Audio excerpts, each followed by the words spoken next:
point un point culminant, je dirais, de la présence de Dieu, de sa parole et de son action.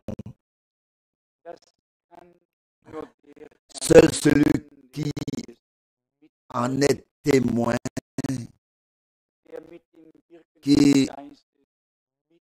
suit l'action de l'esprit, qui n'est pas assis avec ses propres pensées sous l'écoute de la parole, peut en prendre la mesure, peut en estimer la mesure, car nous l'avons entendu, aussi haut que les cieux sont au-dessus de la terre, mes pensées sont plus élevées que vos pensées et mes voix que vos voix. Si nous sommes occupés par nos propres pensées, nos propres voix et nos propres choses sous l'écoute de la parole, nous ne pouvons pas faire l'expérience de l'effet de l'action ou de l'effet de la parole et de toutes les pensées divines sur nous par la parole que nous écoutons. Si nous sommes alors occupés par nous-mêmes, cela n'est pas possible. Mais il en va tout autrement lorsque nous nous abandonnons à Dieu, que nous nous déconnectons simplement de nos propres pensées et de nos propres voix et que nous laissons le Seigneur faire toutes choses. Vous savez, combien de fois Frère Branham a fait la comparaison entre la première venue du Seigneur et la deuxième? Il a dit qu'à l'époque, les scribes s'étaient fixés sur la manière dont tout devait venir et viendrait. Et cela s'est passé très différemment. Et parce que c'était tout à fait différent, ils sont passés à côté comme si rien ne s'était passé. Et j'ai demandé à nos deux frères, avant que je n'oublie, en Israël, qui sera celui dont parle le prophète Zacharie. Ils regarderont à moi qu'ils ont percé. Zacharie 12, verset 10.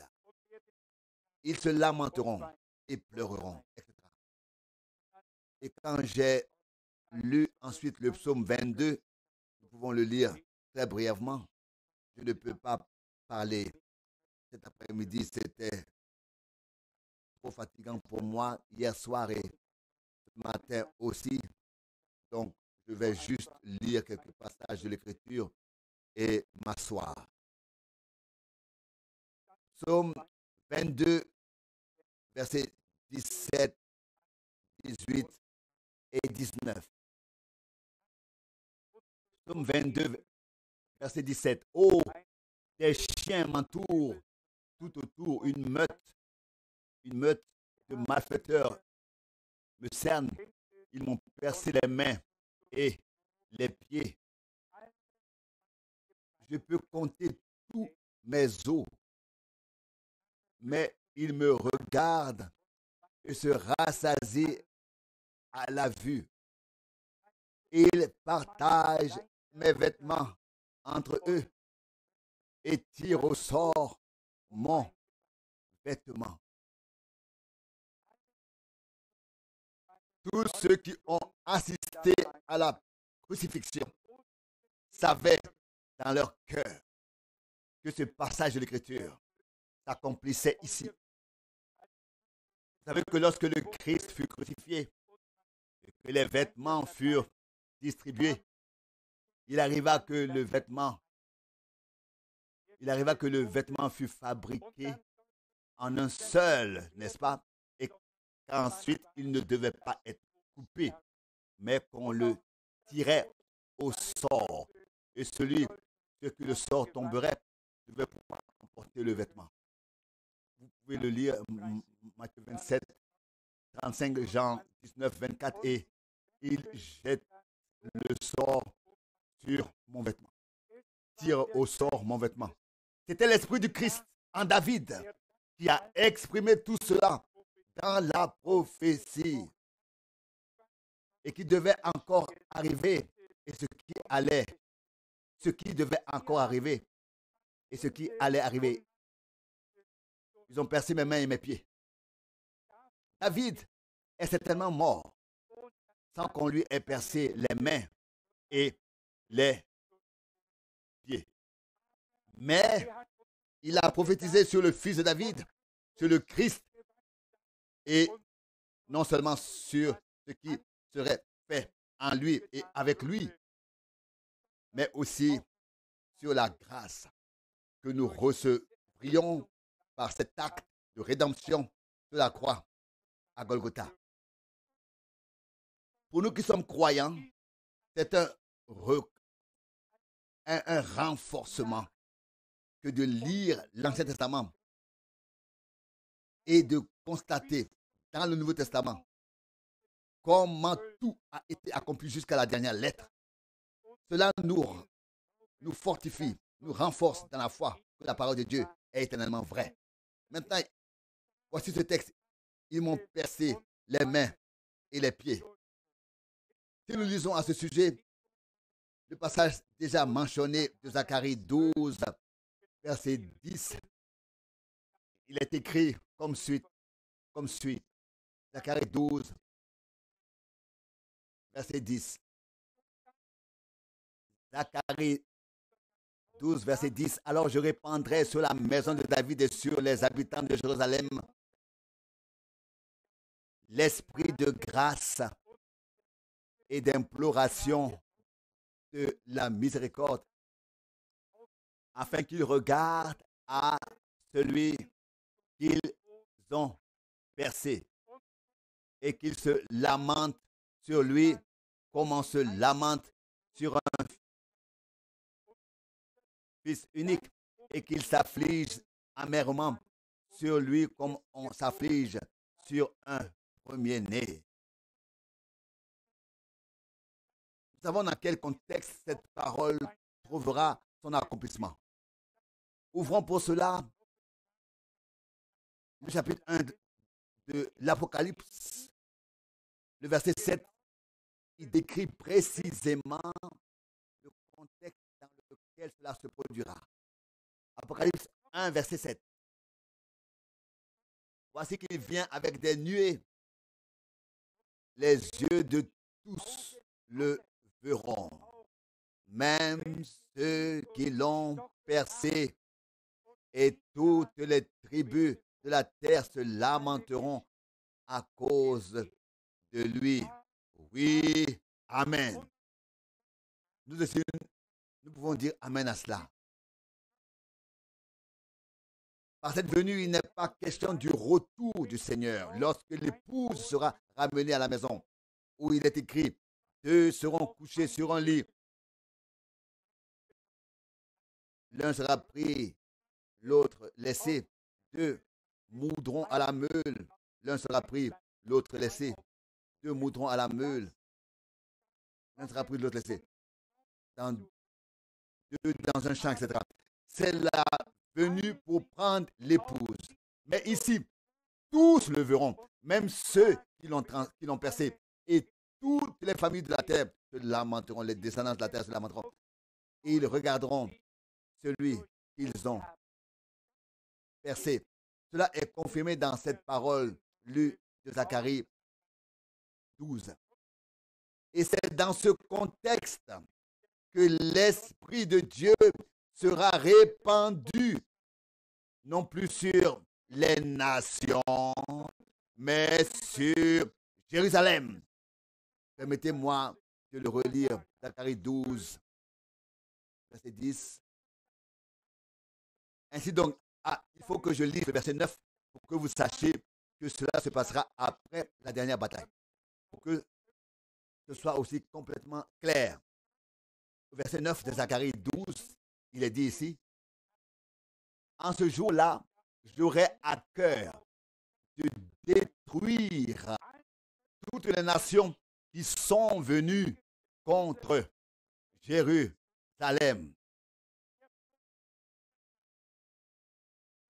Le prophète Zacharie le dit déjà comme si cela était arrivé. Il ne dit pas ceux qui iront en campagne contre Jérusalem, mais ceux qui sont allés en campagne contre Jérusalem. Pour les prophètes, ce que signifie l'histoire du salut était exactement comme pour Dieu. Déjà une chose qui est arrivée, oui, comme arrivée, bien qu'elle soit encore dans le futur. Ainsi, toutes les nations qui marcheront contre Jérusalem, et cela est écrit ici dans la langue de Dieu, seront d'abord détruites. Ainsi, toutes les nations qui ont marché contre Jérusalem, qui ont marché, et ici c'est écrit dans la langue de Dieu, seront d'abord détruites. Dieu considère que toutes choses sont déjà accomplies. Il voit même l'Église achevée devant son trône, sans tache ni ride, lavée dans le sang de l'agneau. Il nous voit, toi et moi, par Golgotha, car Dieu de par lui est écrit qu'il a achevé son œuvre le 7e jour et qu'il s'est reposé de toutes ses œuvres le 7e jour. Dieu accomplit ce qu'il accomplit est très bon. Alors, après la destruction de tous ces peuples qui viendront contre Jérusalem, il est écrit ce qui arrivera, à savoir le verset 10. Le verset 10. Alors, je répandrai sur la maison de Jérusalem, le verset 10 de Zacharie 9, 12 maintenant, de David et sur les habitants de Jérusalem, l'esprit de grâce et d'imploration de la miséricorde. Non plus sur les nations païennes. En ce temps-là, le temps est écoulé pour les peuples païens. Alors commencera le temps pour le peuple d'Israël, conformément à ce que Paul explique très clairement dans Romains 11, du verset 25. Mais Dieu déversera alors sur la maison de David et sur les habitants de Jérusalem l'esprit de grâce et de demande de grâce. Pourquoi sur Jérusalem? Parce que c'est à Jérusalem que les deux témoins se présenteront. Ils ne se produiront pas à Bethléem, ni à Jéricho, ni à Tel Aviv, ni à Haïfa. Ils se produiront à Jérusalem. Vous pouvez le lire très clairement dans le chapitre 11 de l'Apocalypse. Et Dieu ne laissera pas les élus dispersés dans le pays. Il les amènera là où la parole qui leur est destinée sortira de la bouche des deux prophètes. Et ce sera à Jérusalem. Ainsi, l'esprit de grâce et de demande de grâce se répandra. Si je peux encore ajouter quelques mots à partir de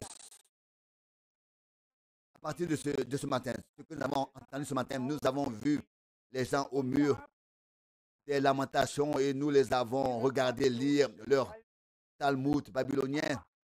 Mais je vais vous dire une chose.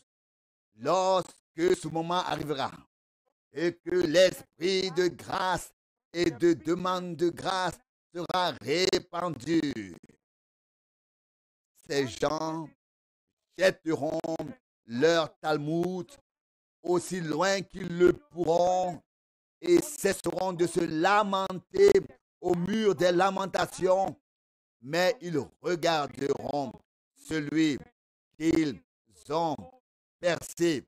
Et si l'on considère aujourd'hui que les Juifs ne peuvent absolument pas croire que Christ est leur Messie, que le Christ est leur Messie, et qu'ensuite la couverture sera enlevée de leur cœur et qu'ils réaliseront soudain, oui, celui que nous avons détesté, que nous avons considéré comme rien, c'est bien notre Seigneur, notre Messie.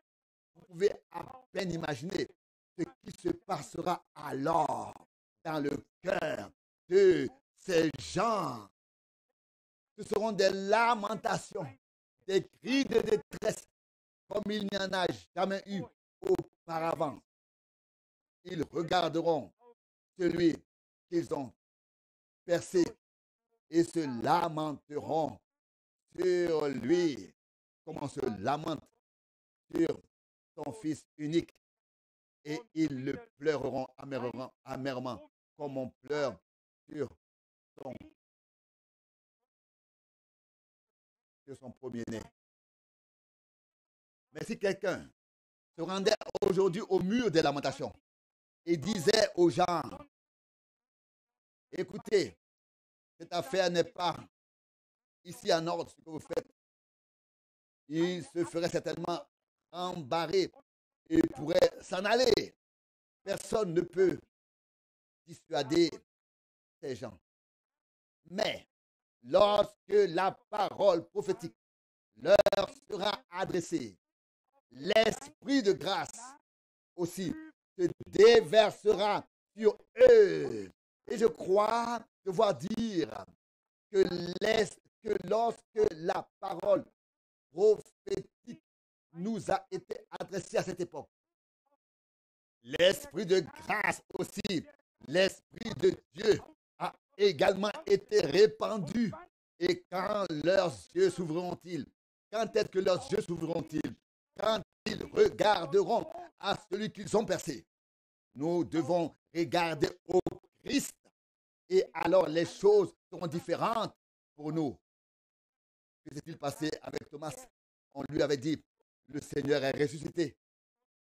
Et il a dit, à moins que je ne mette ma main, dans son côté et que je vois ses plaies marques, ses meurtrissures, sinon je ne le croirais pas. Thomas, un vrai juif qui ne voulait pas d'escroquerie, mais quelque chose de vrai, d'authentique. Et que s'est-il passé? Lorsque le Seigneur Jésus se trouva pour la deuxième fois parmi ses disciples, avant que Thomas n'ait pu dire un mot, il s'adressa à lui et dit, tends ta main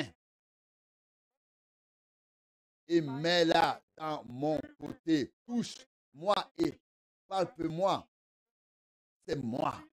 Peut-être Jean a-t-il déduit ce qu'il a écrit plus tard de ce que nous avons vu. Où il dit ce que nous avons vu, ce que nous avons entendu, ce que nos mains ont touché de la parole de vie, nous vous l'annonçons. Ces choses, ils les ont eues entre les mains. Maintenant, ces passages de l'Écriture trouveront leur accomplissement quand le temps sera venu pour Israël.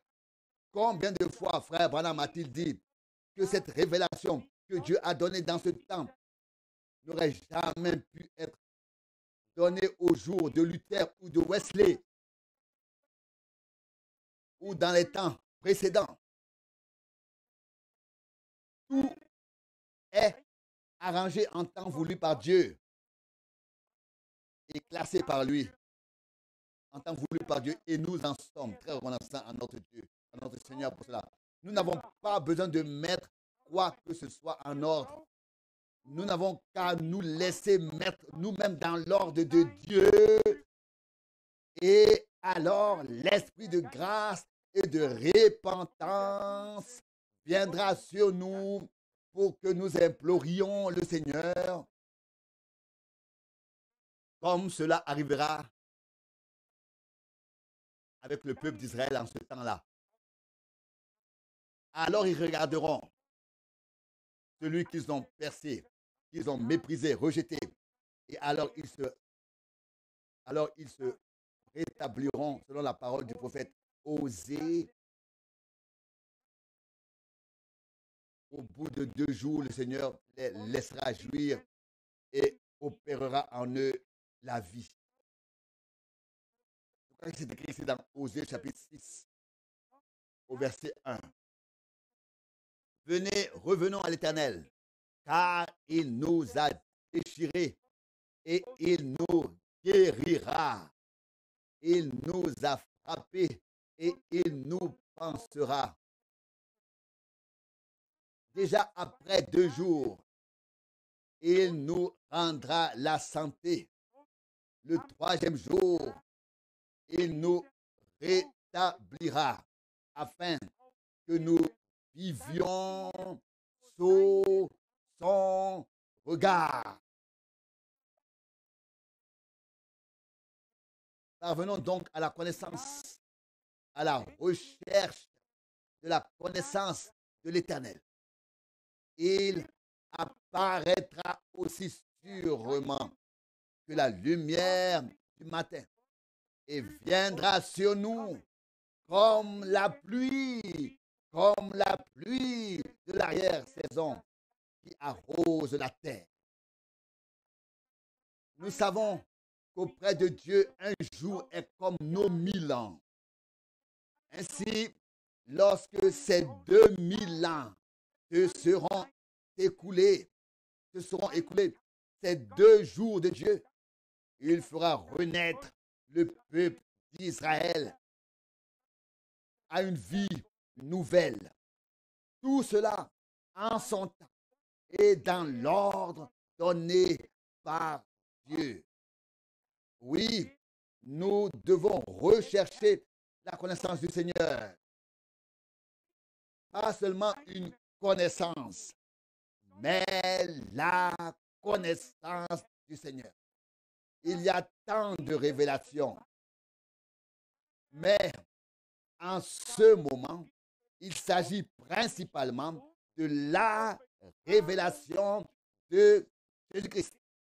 Car c'est justement en Christ, comme nous le lisons dans Colossiens 2, verset 2, que sont cachés tous les trésors de la sagesse et de la connaissance. Colossiens 2, versets 2 et 3. Que leur cœur soit par là encouragé après s'être fermement unis dans l'amour. Est-ce que vous remarquez que leur cœur, notez ceci, que leur cœur soit par là encouragé après s'être fermement unis dans l'amour et dans toute la richesse de la pleine compréhension afin de connaître le mystère de Christ. Et qu'il soit introduit dans toute la richesse de la pleine compréhension afin de connaître le mystère de Christ. Le mystère, c'est Christ, en qui sont cachés tous les trésors de la sagesse et de la connaissance. Et si nous lisons ce texte un peu plus tôt, et plus précisément le verset 1, l'homme de Dieu écrit qu'il a dû mener un combat difficile pour ceux de Laodicée. Était-ce un hasard ou une prophétie? Il ne s'agit pas pour ceux de Corinthe, mais pour ceux d'Éphèse, ni d'aucune autre de cette église mentionnées dans l'Apocalypse, de cette église mentionnée dans l'Apocalypse, spécialement, il est fait mention ici de l'église de Laodicée et de beaucoup d'autres, mais pas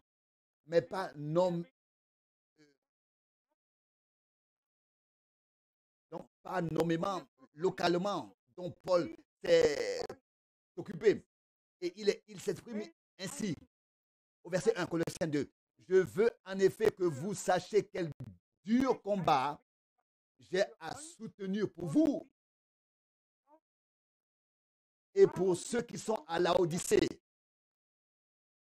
Pourquoi Laodicée est-il ici mentionné? L'âge de Laodicée. Nous savons que nous vivons maintenant dans le dernier âge de l'église de Laodicée. Et que c'est maintenant que le combat est le plus difficile.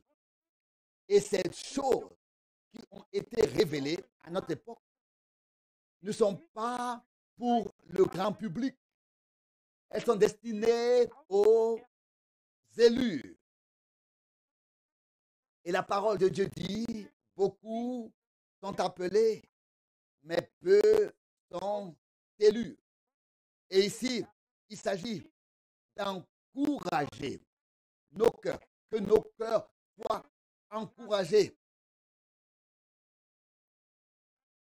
en ce, par ce biais, après qu'ils se soient fermement unis dans l'amour. À moins que l'Église ait des temps, sinon nous sommes et resterons une multitude de tas hétéroclites dont Dieu et aucun homme ne peut rien faire. Cette union dans l'amour divin doit se faire lorsque la parole prophétique nous est adressée dans cet âge. Et le texte se poursuit ainsi. Ensuite, verset 2. La deuxième partie du verset 2. Et qu'il soit introduit dans toute la richesse de la pleine compréhension afin de connaître le mystère de Dieu. Pour tous les hommes, la chose semble être claire au sujet de Dieu. À toutes les églises libres, mais ils ont malgré tout leur propre clarté. Ce n'est pas la révélation de Dieu, ce n'est pas le mystère qui était caché, qui leur a été manifesté. Elles ont eu une connaissance cérébrale, humaine, intellectuelle, comme nous pouvons être reconnaissants à Dieu de nous avoir introduits dans tout le conseil de sa parole et de sa volonté maintenant. Et lorsqu'il est question de Christ, comme du mystère de Dieu dans lequel sont cachés tous les trésors de la sagesse et de la connaissance, ce n'est pas une petite chose, pas quelque chose à côté duquel nous pouvons passer. Non, tous les trésors de la sagesse et de la connaissance de Dieu sont cachés en Christ et sont révélés et manifestés en lui seul. Nous avons produit et nous avons traduit la prédication de Frère Branham et nous l'avons tous lu, le mystère de Dieu révélé. Dieu était à la fois caché et révélé en Christ. Caché aux non-croyants, révélé aux croyants. Et que trouvons-nous après la résurrection? Nous trouvons ceci. Auparavant, le Seigneur Jésus a dit, désormais, le monde ne me verra plus, mais vous me verrez et je me révélerai à vous. À qui s'est-il révélé après sa résurrection? Pas une seule fois aux non-croyants, mais seulement et exclusivement aux croyants. Pour quelle raison? Il était ressuscité comme le Seigneur des Seigneurs, le Roi des Rois, et ne s'est révélé qu'aux siens.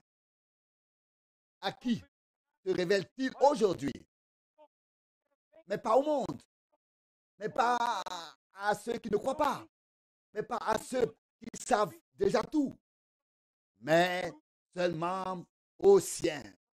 Et si nous avons compris que l'ensemble de la révélation ne s'adresse qu'à ceux qui sortiront vainqueurs, il ne s'agit pas de la grande masse. Revenons à Apocalypse 1, verset 1. Apocalypse 1, verset 1. Révélation de Jésus-Christ que Dieu lui a donné. Donc à Jean, pour faire connaître à ses serviteurs les choses qui doivent arriver bientôt. Et il l'a fait connaître par des signes à son serviteur Jean par l'envoi de son ange. Le verset 2, et celui-ci rend désormais témoignage à la parole de Dieu et au témoignage de Jésus-Christ, à tout ce qu'il a vu.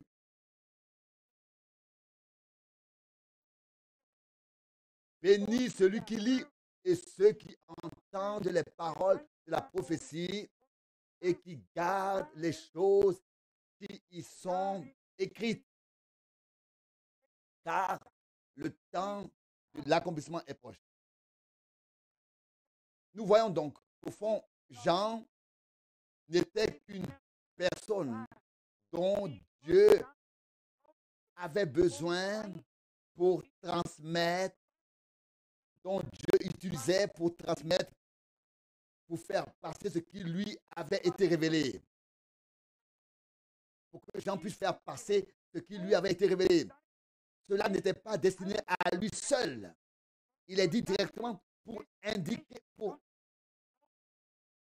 à ses serviteurs.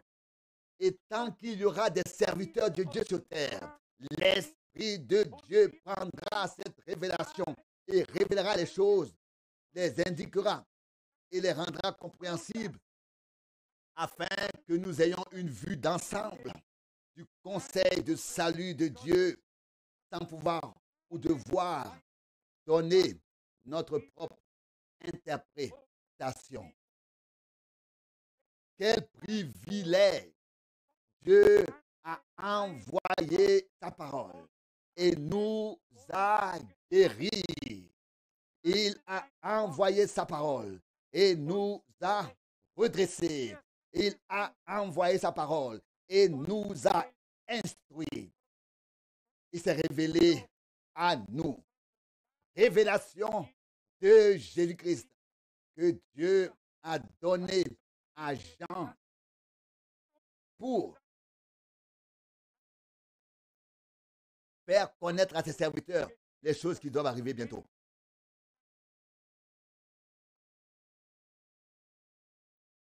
Quand nous pensons que nous avons attendu jusqu'à la fin des temps pour entendre et recevoir nous-mêmes toutes ces choses révélées, alors nous pouvons dire, oh Dieu, combien ta grâce est grande, comme tu es fidèle. Le Sauveur n'a-t-il pas dit alors autrefois, beaucoup de prophètes et des justes ont désiré voir ce que vous voyez et entendre ce que vous entendez, et ils n'ont pas vu ni entendu. Béni êtes-vous, vous qui voyez et vous qui entendez. Nous vivons à l'époque où toutes les choses arrivent à leur conclusion. Heureux l'homme à qui la couverture est enlevée. Et cela n'arrive que si nous regardons le Christ crucifié. Le Christ le crucifié. On ne dit pas quand ils regarderont le Seigneur de gloire, mais quand ils regarderont celui qui a été percé, pas au Seigneur de gloire, mais à celui qui a été percé. Où a-t-il été percé? Pas à Bethléem, pas en Samarie, pas en Judée. C'est là, sur le mont Golgotha, qu'il a été transpercé, percé. Et nous revenons à la parole de la croix, à l'évangile de Jésus-Christ, le crucifié, qui doit devenir pour toi et pour moi une puissance de Dieu par grâce. Quand ils regarderont à celui qu'ils ont percé. C'est Golgotha. C'est le jour où ils l'ont rejeté en disant, nous ne voulons pas que celui-ci règne sur nous, que son sang retombe sur nous et sur nos enfants. Et qu'est-ce qu'ils ont proclamé? Et qu'est-ce qu'ils ont dit à haute voix, n'est-ce pas? Mais comme pour Joseph, il sera dit à la fin, cessez de pleurer. Ne vous faites pas de reproches. C'est ce que Joseph leur a dit. Il fallait que tout cela arrive pour que j'ajoute un peuple de tous les peuples, de toutes les langues et de toutes les nations. C'est pourquoi, selon Romains 11, les branches d'olivier naturelles ont été retranchées et les sauvages ont été greffés à leur place. Dieu a tout maîtrisé et sous son contrôle. Et je crois que c'est la prédication que j'ai traduite hier qui doit sortir sur bande. Là, frère Branham dit, ne pensez pas que le diable puisse d'une manière ou d'une autre mettre Dieu dans une situation dont il ne saurait plus sortir. Dont il ne saurait plus sortir. Il ne saurait plus sortir. Il dit non, Dieu permet tout. Et ce qui arrive, arrive selon la volonté de Dieu. Et nous savons et disons parfois que le diable est puissant et c'est possible. Mais Dieu est tout puissant. Et notre Seigneur dit, tout pouvoir m'a été donné dans le ciel et sur la terre. Il ne dit pas 90% m'ont été donnés et 10% à l'adversaire. Non, il dit, il m'a été donné tout pouvoir dans le ciel et sur la terre. Et nous y croyons de tout notre cœur. Et rendons gloire à notre Dieu. Nous ne pouvons glorifier Dieu que par la foi. Honorer Dieu que par la foi. Et que cela nous soit donné par grâce en ces jours. Nos yeux ont été loin. Dieu a ouvert nos cœurs et la couverture a été enlevée. Nous voyons la gloire de Dieu sur la face de Christ, sur la face de Jésus-Christ. Et c'est de cela qu'il s'agit. Et c'est ce qui est important. Vous pouvez lire dans 2 Corinthiens 4. C'est là que Paul a repris ce sujet. Et il a parlé de la gloire de Dieu qui resplendit sur la face de Jésus-Christ. Ou alors sur le visage. C'est écrit ici dans 2 Corinthiens 4, verset 3. Si le message du salut que nous annonçons est voilé, il n'est voilé que pour ceux qui périssent. Parce qu'en eux, le Dieu du siècle présent a obscurci l'esprit des incrédules, afin que la lumière éclatante du message de salut, de la gloire du Christ, qui est l'image de Dieu, ne brille pas pour eux.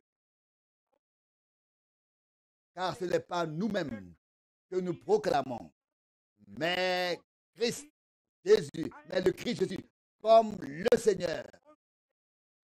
Et nous-mêmes comme vos serviteurs à cause de Jésus. Car Dieu qui a commandé que la lumière brille des ténèbres,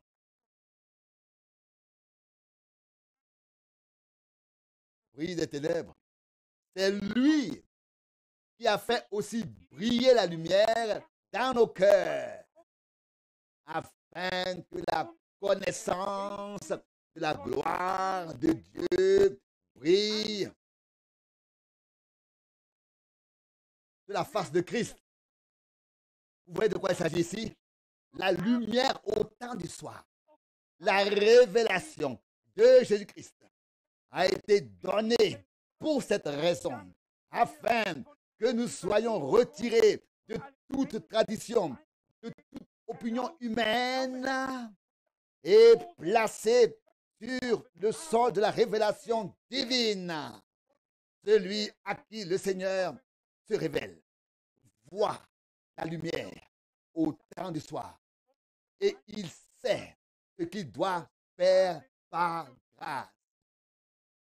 Les ténèbres ont dû céder la place. Nous voyons la révélation de Dieu en Jésus-Christ, notre Seigneur. Lorsque Moïse est descendu de la montagne et que la gloire de Dieu a resplendi, il a dû se mettre une couverture sur le visage. Mais celui à qui Jésus-Christ se révèle voit la gloire de Dieu et la couverture, l'enveloppe, lui a été enlevée.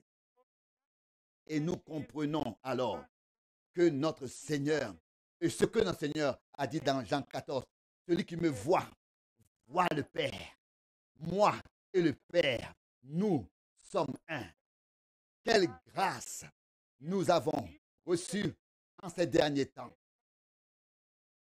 Que Dieu bénisse sa parole qui nous adresse à tous et qu'il nous unisse fermement dans l'amour, car l'amour est le lien de la perfection divine. Et il doit être si solidement fermé.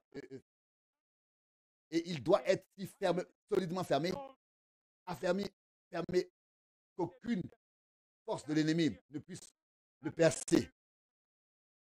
Comme le cantique le dit, nous sommes ainsi unis dans le cœur et cœur unis cherchent ensemble le repos dans le cœur de Dieu. Et dans un refrain, le lien qui nous unit est tout particulièrement mis sur le chandelier. Nous pouvons chanter et dire, Seigneur, tu t'es révélé à moi dans ta grande bonté. Nous pouvons certainement le dire avec humilité à la gloire et à la louange de notre Dieu. Chers frères, chères sœurs, si le Seigneur s'est révélé à toi, tu as toi aussi des raisons et des motifs de remercier ton Dieu de tout ton cœur et de toute ton âme. Et cela au nom de Jésus. Amen. Amen. Que le Seigneur soit loué et remercié pour ces glorieuses paroles. Et je crois seulement que Dieu nous les a révélées dans nos cœurs à tous et que nous ne pouvons pas faire autrement que de recevoir ces paroles en nous et de les prendre à cœur. Car nous savons que ce n'est pas par hasard. C'est la grâce de Dieu, la grâce de notre Seigneur qui nous permet d'entendre ces paroles. Nous ne l'avons pas mérité. C'est par grâce que cela nous a été accordé. Et je crois très certainement, comme on l'a lu dans la parole d'introduction, que la parole de Dieu ne revient pas à vide, sans effet. Elle accomplira immédiatement ce qu'elle doit accomplir. Et je crois très certainement qu'elle accomplira aussi en nous et pour nous ce pourquoi elle a été envoyée. Pensez-vous que Dieu ait parlé ainsi en vain? Je vais vous dire quelque chose. Cherchez-moi un autre endroit où vous pourrez entendre cela. Je veux vous dire que ce n'est pas quelque chose de prétentieux, ce n'est pas quelque chose d'imaginaire, c'est la grâce de Dieu. Et je dis cela au nom du Seigneur. C'est la grâce de Dieu. Vous ne trouverez pas d'autres endroits, pour entendre ce message clair comme ceci. Comme ici. Je ne veux pas que quelqu'un se dise qu'est-ce que vous imaginez ou que pensez-vous de vous-même. Nous ne pensons rien de nous, rien du tout. Mais je voudrais mettre l'accent sur une chose. La grâce de Dieu nous a été accordée. Et nous ne pouvons donc que remercier et louer notre Dieu et le prier de nous garder ensemble, de bénir notre cher frère et de le fortifier ainsi que nous tous, comme il a été dit, le lien d'amour de Dieu est fermé autour de nous tous. Savez-vous que personne ne peut plus faire irruption et venir dire et leur fils et le fils, pourquoi? Non, mais que nous mettons de côté tout cela, cette tentative du mal, du malin, et que nous disons, oh, nous sommes rachetés par le sang de notre Seigneur, Jésus-Christ. Et nous ne sommes plus intéressés à dire des choses préjudiciables les uns contre les autres, ou bien alors nuisibles, négatifs. Mais l'amour de Dieu nous unit. Nous aimons la parole de Dieu. Nous devons avoir en nous la pensée du Christ. Comme Christ, comme, comment est-ce que Christ était-il? A-t-il dit quelque chose de préjudiciable à son prochain ou bien de nuisible? A-t-il critiqué? A-t-il parlé derrière le dos? A-t-il condamné un pécheur?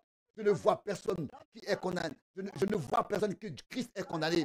Lorsque des hommes lui ont amené une pécheresse prise dans l'adultère, il était immédiatement prêt à ramasser. Ils étaient prêts à ramasser leur pierre et à la lapider. Et vous ne vouliez qu'une confirmation et vous vouliez dire oui, maître. Et maintenant, après tout, tu es le Seigneur. Tu t'affirmes comme un Seigneur. Qu'en est-il de toi maintenant? Savez-vous ce que le Seigneur a dit? Oh, nous le voyons. Une réponse leur a été donnée. Il a dit que celui qui est sans péché, ou bien sans faute, sans péché, il jette la première pierre. Vous voyez, ils sont tous partis. Et qu'a-t-il dit? Personne ne t'a condamné. Moi non plus. Je ne te condamne pas. Dit-il, va et ne pêche plus. Frères et sœurs, nous sommes tellement reconnaissants à Dieu de nous avoir accordé la grâce, de nous défendre les uns les autres dans l'amour, comme nous l'avons entendu quand il y a des accusations. Et je voudrais dire encore une chose. Vous savez, si nous voyons une erreur quelque part, alors prions les uns pour les autres. Priez et dites-le à Dieu. Et Dieu interviendra alors. Il nous aidera. Alors, toi, moi et tous ceux qui ont besoin de lui, que le Dieu fidèle continue à nous guider et à nous diriger. C'est ma prière. Je pense que nous avons entendu tellement de paroles de Dieu. C'est tellement merveilleux. C'est tellement vivant. Nous ne pouvons que remercier notre Dieu pour cette sagesse. À qui est-elle donnée? À aucun de ses dirigeants. C'est ainsi que nous l'avons entendu. Et j'ai dû y réfléchir, comme l'a dit Frère Franck, à partir du Talmud qui a été écrit par tous ces gens sages. Ils ont tous mis leur sagesse en lumière, n'est-ce pas? Et vous savez, ils manquent tous, tous leur cible. Ils pensent tous à côté du but. Et cela ne leur sert à rien. Mais ils pensent avoir fait quelque chose de grand. Mais au fond, je vais vous dire quelque chose. Au fond, quelque chose de grand est arrivé au peuple de Dieu. Et à nous tous, quelque chose de grand nous est arrivé. À toi et à moi. Et j'ai envie de dire que si nous méprisons cette chose, ou si nous la prenons à la légère, ça sera fini de nous. Mais je pense qu'il y a ici des gens qui prennent la chose de Dieu dans leur cœur. Ils l'apprécient comme la parole de Dieu. Et qui nous a été révélée par le Saint-Esprit à travers mon cher frère. N'est-ce pas merveilleux? Oh, nous pouvons dire qu'Amen. Cette parole vient du Seigneur et est donnée à travers mon cher frère. Louange à lui, notre Seigneur, pour cela. Au nom de Jésus, Amen. Levons-nous pour la prière. À toi, ô Dieu, pour ce temps de grâce, pour ces heures de grâce. Nous te remercions pour ta parole, ô Seigneur, avec quelle douceur, avec quelle sagesse tu nous as parlé, ô Dieu. Seigneur, nous ne l'avons pas mérité. Nous ne sommes pas dignes de toutes ces paroles de vie que tu nous as adressées en ces heures. Nous t'adorons pour cela. Nous louons ton saint nom pour cela. Nous louons ta présence, Seigneur Jésus-Christ. Seigneur, nous te prions aussi avec insistance que tu fasses bouger ton bras puissant. Seigneur, que tu puisses témoigner que tu es le même, que tu es le vrai, que tu es le véritable, le Seigneur ressuscité. Gloire à toi, ô Dieu. Seigneur, fais-le bientôt, ô Seigneur, au milieu de nous, dans notre entourage, Seigneur, dans tout le pays. Ô Seigneur, fais encore une fois, ô Seigneur, que ton bras soit puissamment détendu, je te prie, Seigneur, de fortifier ton serviteur, mon frère. Seigneur, fais que ta parole, Seigneur, soit puissante dans son cœur et confirme-la, ô Dieu, par des signes et des miracles puissants, ô Seigneur, non pas à cause de nous, mais à cause de ton Saint-Nom, afin que ton Saint-Nom soit glorifié. Alléluia. Reçois la reconnaissance, reçois l'adoration, reçois la louange de notre cœur et de notre bouche à tous. Dieu fidèle, je ne veux pas manquer de te recommander mes frères et sœurs qui sont venus chez nous en visite, qui nous ont rendu visite ce week-end. Que tu sois avec eux, ô Dieu, que tu puisses les accompagner sur le chemin du retour, ô Dieu, et que tu puisses et que nous soyons unis, ô Seigneur, dans le lien de l'amour jusqu'à ce que nous soyons à nouveau rassemblés. Ô Seigneur, Seigneur, nous sentons que nous